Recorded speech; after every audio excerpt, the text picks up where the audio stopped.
Saya ni kaki laksa. Pantang jumpa laksa, ikan seekor, ikan 2 ekor. Saya order laksa. Bila saya nak makan laksa, saya tengok bulu banyak. Rambut, bulu burung, segala maknanya bulu dalam laksa tu saya letak balik. Kak cuba tengok ni. Ni daun kesum. Saya kata kenapa tak cakap daun ketum? Saya pun ambil, setak dekat piring, mangkuk air. Ini bulu apa? Ini bulu apa? Ini rambut apa? Kedai akak ni kena santau.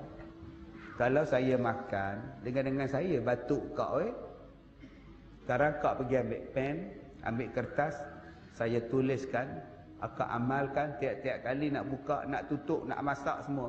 Mudah-mudahan sihir tak sampai pada akak. Apa ayat dia? Satu, baca surah Al-Fatihah 7 kali. Okey.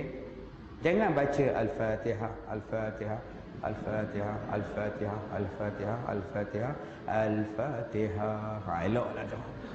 Baca surah. Yang kedua, baca surah Hud. Hud 56. Inni tawakkaltu 'ala Allah rabbi wa rabbikum ma min dabatin illa huwa akhidhu bi nasiyatiha inna rabbi 'ala siratin mustaqim. Sekali ayat 56 surah Hud. 3 surah At-Taubah 128 129. Laqad ja'akum rasulun min anfusikum azizun 'alaihi ma anittum harisun 'alaikum bil mu'minina raufur rahim. Sampai habis. Masuklah, makanlah. Kalau ada sihir, gelas yang tuan-tuan pegang ni pecah, piring yang bubuh bihun retak tuan-tuan. Ini pengalaman saya. Saya makan bihun, retak dia memanjang.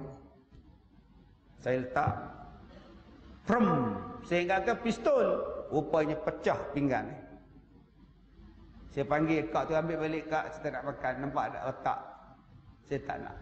Sihir. Allahu Akbar. Selain pada retak pinggan tu, apa lagi ustaz? Tak ada, itu je lah. Kalau rasa nak makan, makan.